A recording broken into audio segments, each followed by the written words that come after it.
જોઈ લો અમારો સપાટો, અમે વહેરા છે ભાઈ, તમારે કંઈ કહેવાય નહીં. હું તો બહુ ડરું એટલે સંભાળીને ચાલુ ભાઈ, કારણ કે મહાન શક્તિ છે આ જગતની, મહાન શક્તિઓ.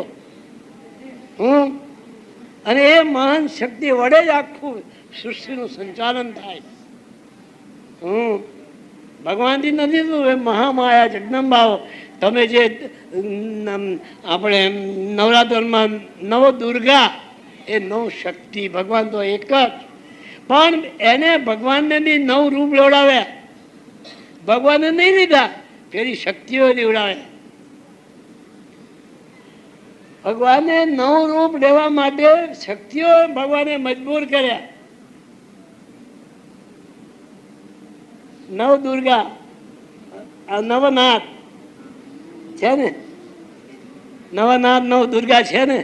તો નવનાથ હતા તો નવનાથ ની સાથે એક જ દુર્ગા શક્તિ આવી, એક જ એક વાત.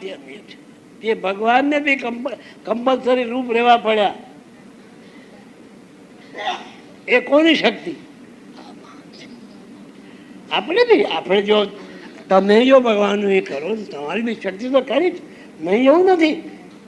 એમનું પણ એમનામાં જે વિશેષતા છે એ ગુણમાં આપણા તો થોડો ગુણ છે, પણ એ ગુણની અંદર જો થોડામાં પણ વધામાં થોડું સમાય તો સારું થઈ જાય. આજે સંસાર નંદનવન બને, સંસાર ભક્તિમય બને. ભક્તિ ક્યાંય લેવી નથી પડતી, તમારા ઘરમાં જ ભક્તિ છે. ભક્તિ તો તમારા ઘરમાંથી ઊભી થયેલી છે. તમારે દિલે મંદિર હે, એમાં ચૈતન્ય આવવું જોઈએ. એમાં ચૈતન્ય ભાવ. પણ આપણે જે સાચું છે, જે સાચું છે એને આપણે જોતા જ નથી ને. સાચું શું અને ખોટું શું એનું કંઈ આપણને ખબર જ નથી. સાચાનો કોઈ અંત નથી કે આ સાચું છે ને આ ખોટું છે, એવું કોઈ કહી નહીં શકે. ભગવાન છે અને નથી એવું કહેવું અમને તો સારું નથી લાગતું. છે જ ને છે જ. કોઈ કે ભગવાન છે, ભાઈ હું નથી. ભગવાન નથી, ભાઈ હું નથી. ભગવાન બે છે, નથી પણ છે અને છે પણ છે. ભગવાન નથી પણ છે અને છે પણ છે. એટલે ભગવાનની વ્યાખ્યા કોઈ પૂછો નહીં, અને તર્કથી નહીં. એ તર્ક વાપર્યું. હું કહું છું ભગવાન છે. આ ઝાડ ઊભા છે, તમે શ્વાસ લો છો, તમે ચાલો છો, તમે બોલો છો. તમારી વાચા બંધ થઈ તો શું કરશો? પાછી શરૂ બી કરી દે તો કોણ? આપણી વાચા બંધ થઈ જાય પાછી શરૂ કરી ડૉક્ટર કરે ના. એ જ ડૉક્ટરમાં એ જ મારનારો અને એ જ બદનામ. અલગ છે જ નહીં. વહી હે હમસે, હમ અલગ હે નહીં. પણ અમે, હું અને તું, એવો ભેદ આપણે રાખીએ. એટલે જ કીધું ને કે હું છું મય, એ મયને ભૂલી જાવ તો ભગવાન મળે. પણ એ મયને શૂન્યમાં લઈ જાઓ કાં તો પૂર્ણમાં લઈ જાઓ. મયને શૂન્યમાં લઈ જાઓ કાં તો પૂર્ણમાં લઈ જાઓ તો ભગવાન તમારી પાસે. કેવી રીતે તે તમને કહું. એક ટીપું પડ્યું છે, એ ટીપું હવાથી સુકાઈ ગયું. ટીપું ક્યાં ગયું? એ ભગવાનમાં મળી ગયું, મીટ ગયા.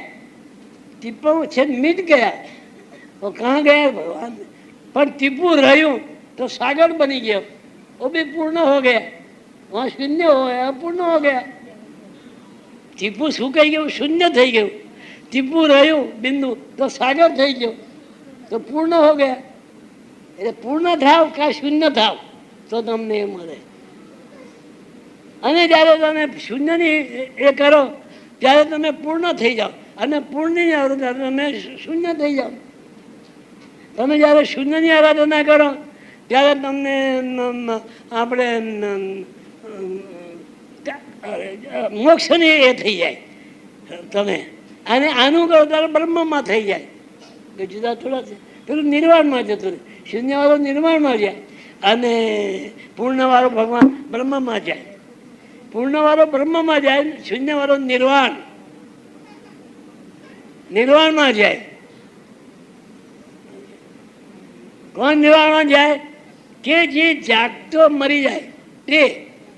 મરતી વખતે જાગતો હોય, મરતી જે જાગતો હોય તેનું તે પછી એ વિરાટમાં, અને વિરાટમાં જાય એટલે એને નિર્વાણ કહો, એને તમે મોક્ષ કહો, કે એને પછી તમે પછી એને ફના થયો કહો.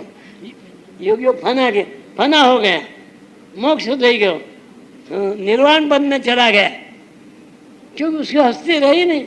वो तो जीवता जीवता मरी गयो, मरते मरते जीता है. वो तो सोते सोते जागता है, वो जागते जागते सोता है. जागते जागते सोना और सोते सोते जागना, वो कोई ऐसी बात नहीं कि चलो भाई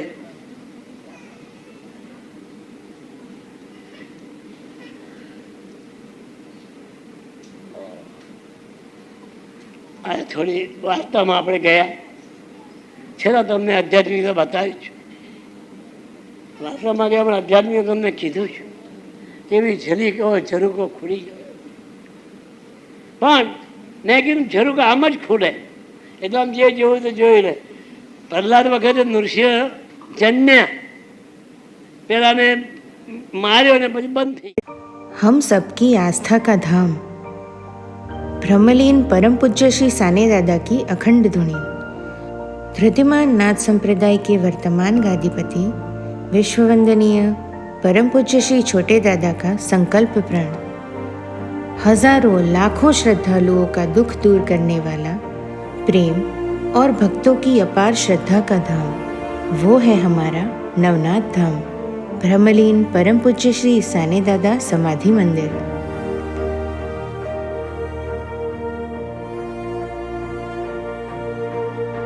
धृतिमान नाथ संप्रदाय के वर्तमान गादीपति विश्ववंदनीय परम पूज्य श्री छोटे दादा के प्रखर और प्रबल नेतृत्व के अंतर्गत ये भव्य मंदिर आकार ले रहा है. ब्रह्मलीन परम पूज्य सद्गुरु श्री साने दादा समाधि मंदिर निर्माण कार्य एक धार्मिक यज्ञ कार्य है, जिसमें आहुति रूप में तन मन धन का समर्पण करके पुण्य प्राप्ति के अधिकारी बनिए और आत्मभाव से तेरा तुझको अर्पण की मानस वृत्ति से अपना सहयोग अवश्य दें.